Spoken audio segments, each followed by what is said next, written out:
If at first you don't succeed, try again, and then give up. Don't be a damn fool about it.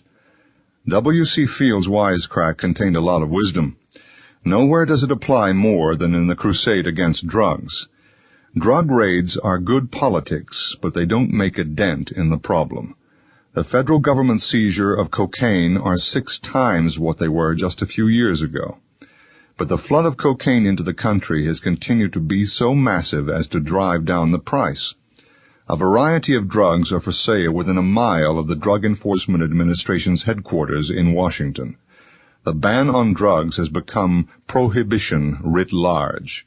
Like prohibition, the ban on drugs has been a financial bonanza for organized crime, and its profits have financed the corruption of law enforcement agencies, politicians, and judges. Drugs can be hideous things, and those who push drugs are slimy and poisonous. But let us not forget that a similar case was made against alcohol and bootleggers many years ago. Tens of thousands of lives are still lost each year to drunk driving alone. That doesn't count the other lives destroyed or dehumanized under the influence of the bottle. If drugs and alcohol had never been discovered, this would be a lot better world. But it is a dangerous illusion that we have the omnipotence to undo every evil. The crusading mentality can easily make things worse. Drugs are inherently a problem for the individual who takes them, but they are a much bigger problem for society, precisely because they are illegal. It is their illegality that makes them costly and drives people to desperation to get the money by any means at anybody else's expense. The mere cost of production of drugs can be very inexpensive. If an addict could support his addiction for a few dollars a week, he would still be an addict, but he would not have to steal, mug, or kill other people to support his habit.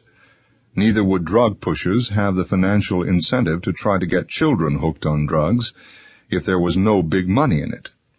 Crusaders cannot accept the fact that they are not God, that they have neither the right nor the competence to run other people's lives. The years that preceded Prohibition saw private citizens take the law into their own hands, entering saloons with axes to destroy bottles of liquor. It was ego-boosting, moral exhibitionism. When the Crusaders finally succeeded in getting the Prohibition Amendment added to the U.S. Constitution, it was their crowning triumph and the nation's tragedy. Organized crime blossomed. So did the corruption of the whole political process.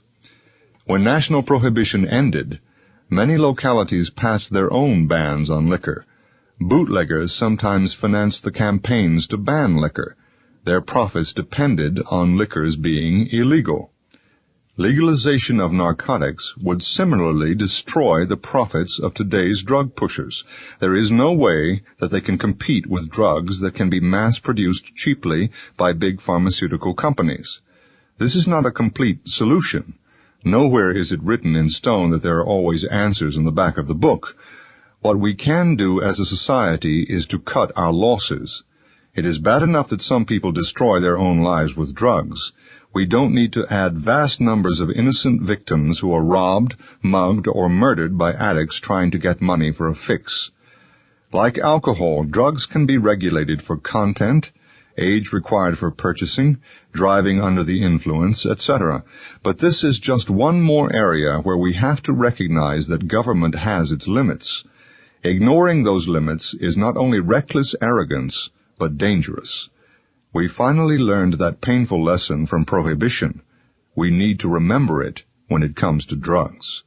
November 29th, 1984.